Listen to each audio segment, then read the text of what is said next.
Good morning, Taft High School. I'm Gianni Reyes. And I'm Laurent Saetti, and we're your co-hosts for today's episode of Toreador News. Let's get started with the announcements for this week. Thank you to everyone who participated in Spirit Week. It was so fun seeing everyone dress up. Here are some highlights from the week.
Watch out for our next Spirit dress-up days coming up during Homecoming Week in October.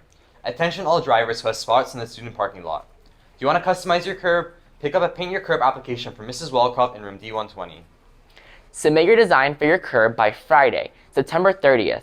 Your design must be approved. Paint Your Curb Day is scheduled for Saturday, October 8th from 10 a.m. to 1 p.m. See Mrs. Welkoff if you have any questions. Senior movie night is tonight. It will be held in Taft Hall at 5 p.m. The movie playing will be Minions Rise of Gru, and String will be providing snacks such as pizza, drinks, and sweets. Bring your own blankets, chairs, or anything you can sit on. If you bought a ticket on GoFan, you should have picked up your ticket at the student store yesterday, the 19th. Make sure you come out and support your senior class. Also, you can purchase the senior package or individual items through the student store during lunch with cash or the GoFan. The deadline to purchase any package or item will be this Friday, September 23rd. If you purchase through GoFan, make sure to turn in the order form to the student store by September 27th. Please see Ms. Strucker in T251 or any senior steering member if you have any questions about anything class of 2023 related. Here are some reminders. Senior, the last day to turn in a lunch application is this Friday, September 23rd. Remember, a parent or guardian must come to Taft to sign the application with a photo ID or get the form notarized. You must have a valid photo ID from this year to receive the lunch pass. No exceptions. The first day to use your lunch pass will be Monday, September 26th. Attention all students. After-school tutoring in person has started. Come get help in English, math, history, science, and world languages every Monday, Wednesday, and Thursday in the library from 3:40 p.m. to 4:40 p.m. You do not need to sign up, but can just show up at any time if you need help. We will have teachers and qualified peer tutors who can help you, so take advantage of our tutoring program. Teen Court is back. Come to our first case this Thursday, September 22nd, after school starting at 4:30 p.m. To receive the Zoom link, please sign up at bit.ly/tcinterest0922 and join the Schoology group. All attendees will receive community service hours. Let's have some fun, everyone. Taft Drama Club's first open mic is being held Friday, September 30th at lunch in Oral Arts. Everyone and anyone is welcome to perform and or watch our open mics.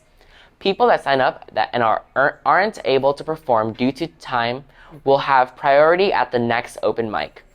Show off any talents from singing, poetry, comedy, dancing, and more.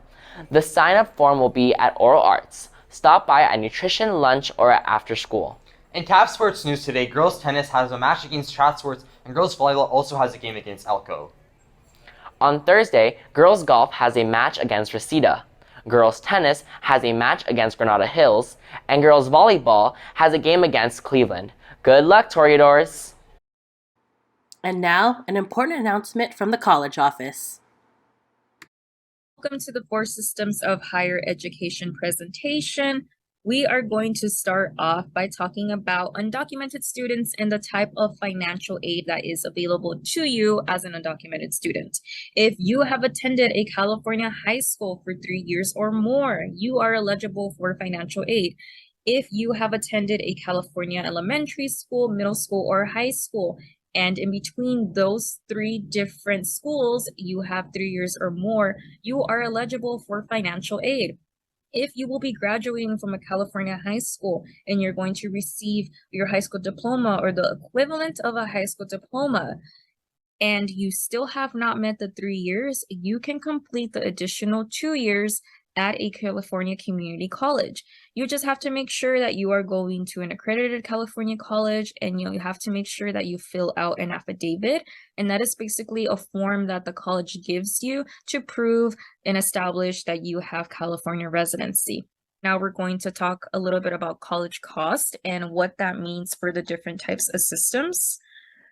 Also keep in mind that the prices that you see on here are estimates. So depending on what type of school you apply to, the cost may either be more or less than what you are seeing here on this chart.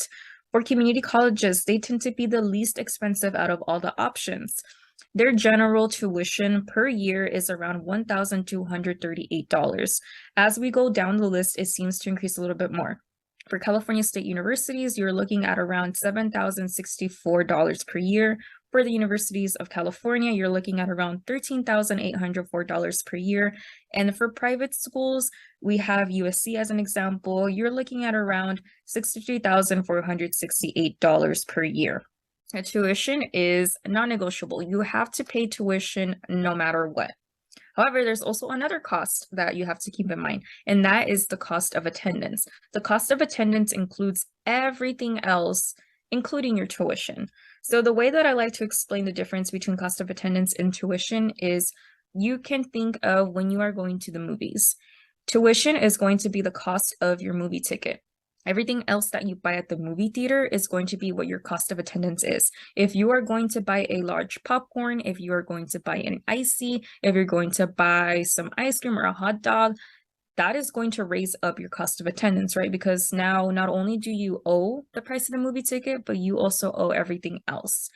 If you are thinking about how can you influence the cost of attendance, you want to start thinking about where you can cut back or if certain things that you're getting for college really are necessary.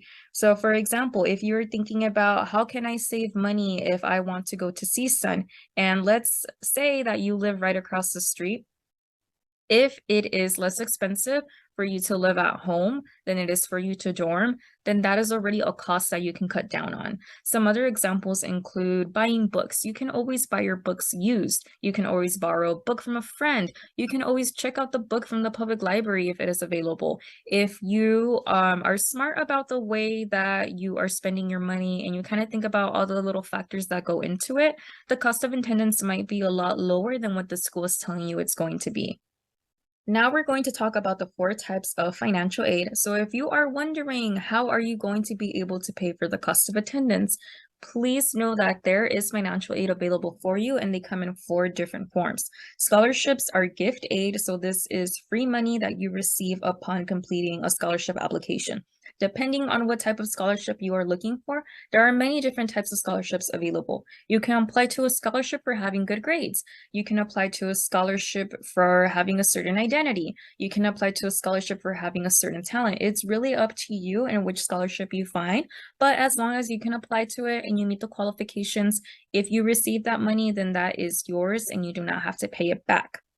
The only thing that I will say about scholarships is to please be aware of where you are applying to scholarships. If there is a website that is asking for your credit card information, or if there is a website that is asking for some sort of payment for you to apply to the scholarship, it is most likely a scam. You shouldn't have to pay for something that is free.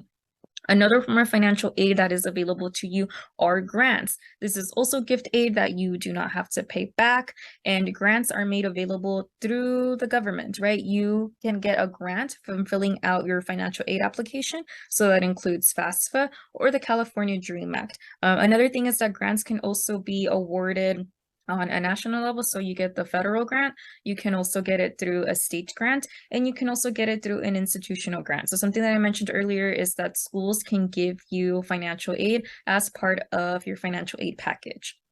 The third type of financial aid that we have is work study. So this is basically when you have a job at the institution that you are studying at. Now, what is the difference between work study and a regular job? Work study is going to be a lot more flexible with your time because they understand that you are a student and you may not have the capability to work full-time and study full-time. And because of that, they're also going to pay you a little bit more than a regular job pays. And like I mentioned, they recognize that you are a student, so they're going to be very flexible with your schedule.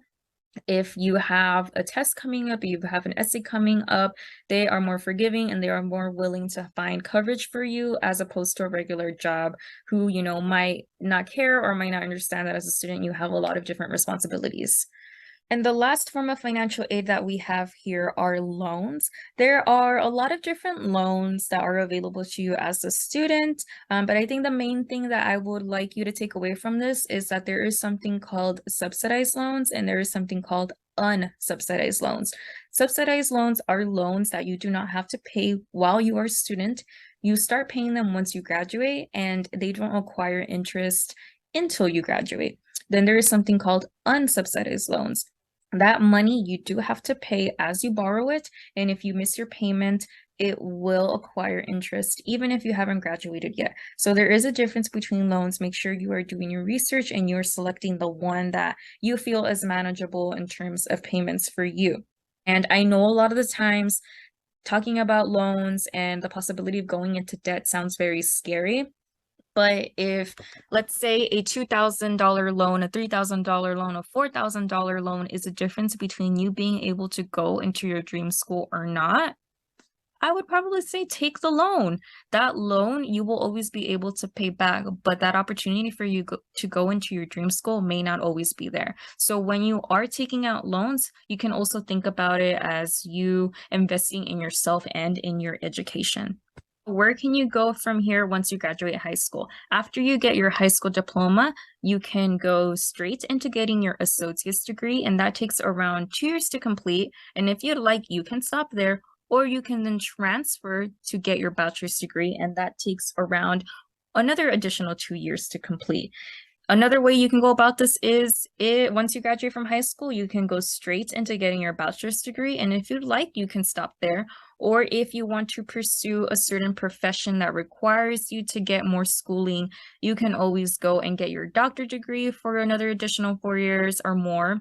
You can go ahead and get your master's degree for an additional 2 years or more, or you can get a professional degree for maybe 3 to 4 years, depending on the type of program and profession you're trying to get into.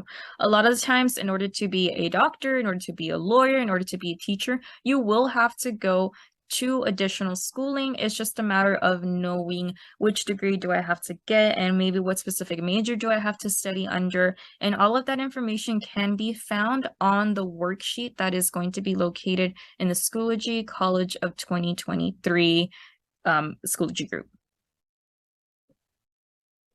Now we're going to talk a little bit about California community colleges. There are 116 campuses California-wide, so that means that they're very convenient because they're very close by. And a lot of them do offer night classes and they offer online courses. So if you are a person who maybe doesn't like morning classes, or perhaps you want to be able to work a full-time job and go to community college, you have that flexibility available to you. Another thing that we saw is that California community colleges are the least expensive. So with cost, you really wouldn't have to worry about paying much for them. Like I mentioned earlier, you can get your associate's degree at a community college, or if you'd like to get some sort of license or certificate, that is also available for you at a community college. In terms of financial aid, California community colleges are completely free as long as you fill out your financial aid application. So this includes the FAFSA or the California Dream Act, and you also have to submit the LA College Promise / the California College Promise. And this will guarantee you 2 years free of college tuition. Some other cool things about community colleges is that they do offer developmental and remedial classes. So if you want to take some classes to help you prepare for a certain major because you plan on transferring, or perhaps you want to take some classes to kind of brush up on your skills, those are available for you. If you have taken community college courses as a high schooler, or perhaps you took some AP exams and you passed all of them, then congratulations, you no longer have to take those courses at a community college, a Cal State, a UC, or a private school. It just depends on how they take that credit. And one last thing that I will mention is please be aware of for-profit colleges and universities. A lot of the times these are unaccredited. So if you are trying to get a license or if you are trying to transfer, it might not be recognized and you might have gotten scammed out of your money. Now we're going to talk about the California State Universities. There are 23 schools statewide. They offer bachelor's, master's, teaching credentials, and some of them offer doctorates. What makes California State Universities unique is that they are heavily focused on practicum. So what does that mean? They focus a lot on the job experience, and they do offer some majors that are unique to Cal State's. So for example, they offer majors in social work. They offer majors in criminal justice, criminology, and another thing that I've seen that Cal State's do that I haven't seen at least UC's do is that you can get your teaching credential while you get your bachelor's degree. So if you want to become a teacher and you don't want to go to additional schooling for it, you can go to a Cal State and you can start teaching after you graduate from that Cal State because you will have your teaching credential already. So those are some benefits to applying to California State Universities. And when you are thinking about making your college list, something that I also want y'all to keep in mind is that certain Cal States do offer you priority admission over others. So for Taft Charter High School in particular, CSUN will offer you priority admission over everyone else as long as you meet the minimum eligibility requirements. So CSUN is asking that you have a 2.65 Cal State GPA or higher and that you've completed all of the A through Gs required as well. If you meet that minimum eligibility, you have a higher probability of getting into CSUN than somebody applying all the way from San Diego, than somebody applying all the way from Texas, or somebody applying all the way from maybe another country. So do keep that in mind when you're making your college list if you're thinking about what would be a good school that you have a high probability of getting into. And of course, you also want to keep in mind that a lot of the Cal States are very competitive because they're very popular in terms of the programs that they offer and other benefits. So when you are thinking about that list, you want to make sure that you are meeting their minimum eligibility and that you are also taking other factors into consideration. So now we're going to discuss the University of California. So there are 10 campuses that are UCs, but only 9 of them are open to undergraduates.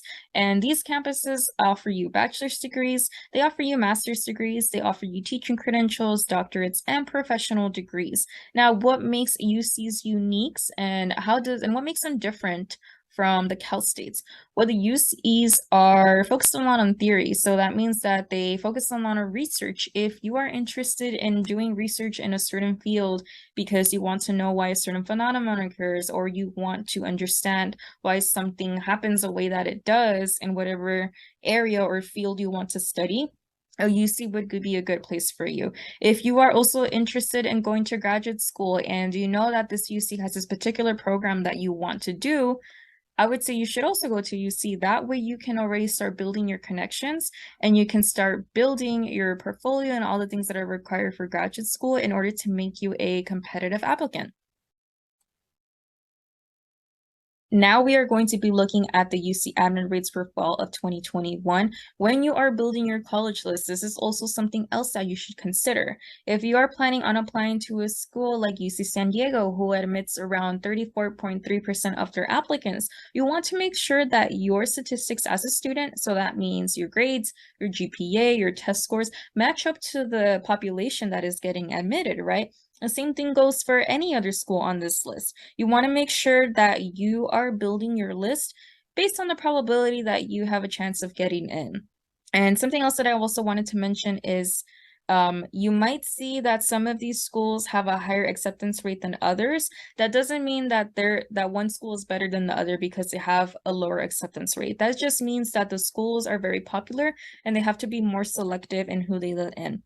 But at the end of the day, I do want you all to understand that these are all UCs. Even amongst the Cal States, those are all Cal States. They all have the same things to offer you. They just offer you things in a different way, right? So that means location-wise, that means faculty-wise, program-wise. So it's really up to you to research and pick the school that is best for you based on your needs.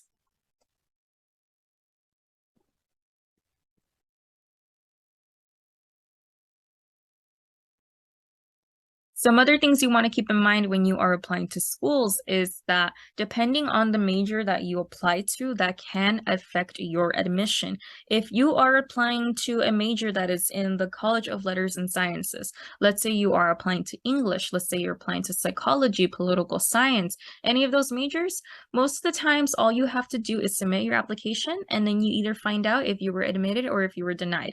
But if you are applying to a major that is part of a specialty school, like for example, arts and architecture, engineering, theater, film and television, nursing, or music, there will be an additional application that you will have to submit in order to get admitted or denied. And that is because these are very specific majors and they're very popular. So schools take additional factors into consideration in order to give you acceptance or give you a denial, right? So if you are planning on applying to any of these specialty majors, please make sure that you are reading the application in full and that you know what is required of you in order to submit. Now we're going to talk about private colleges. There are over 85 privately funded campuses in California, and the types of degrees that they offer are bachelor's degrees, master's degrees, teaching credentials, doctorates, and professional degrees. What makes private colleges unique is that they offer small class sizes. So a lot of the times when you are taking your classes, the most students you'll probably have in there is 20. And they also offer unique curriculum depending on the university. If you want to apply to a school that only focuses on liberal arts, there is a private college for that. If you want to apply to a school that only focuses on medical technology, there is a school for that. And a lot of times, these schools will require supplemental applications because they are very specific and they're also very selective of who they let in. So you want to make sure you're doing your research and you're looking up what is required in order to apply to that school. With that being said, course requirements may vary. In order to apply to a UC or a Cal State, you have to make sure that you fulfill your A through Gs. For private colleges, they can ask for anything that they please. So if a private college is looking that you have taken 4 years or more of math, it's completely fine for them to request that. If they are looking for students who have completed 3 years of a foreign language, it is completely fine for them to ask. You want to make sure that you are fulfilling the requirements for those colleges. In terms of taking any tests, essays, or interviews, you also want to make sure that you are looking those up. And then down here, we have some websites that are available for you to apply to these colleges.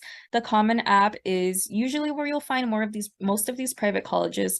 If you're looking to apply to historically Black colleges and universities, you can check out the Black Common College app. If you are a first-generation student, you're low income, and you are part of the general population of underrepresented students in colleges, you can also use the Coalition for College Access application. In this application in particular, partners with schools to make sure that you are applying to schools that will give you a lot of financial aid or have low tuition cost. So just a quick recap, what do you need to apply? You will need your unofficial high school transcript.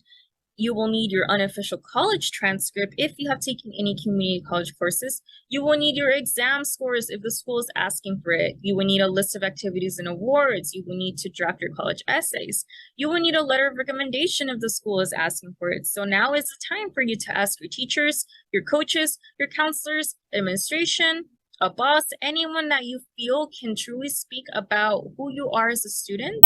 You can ask them for a letter of recommendation. It just depends on what type of letter you're looking for. If you want someone to speak on your academic achievements, I would ask one of your teachers. If you want someone to speak about the type of person that you are, your character, you can ask a counselor or you can ask whoever you volunteer with, anything else that you're involved in, you can ask that person for a letter of recommendation.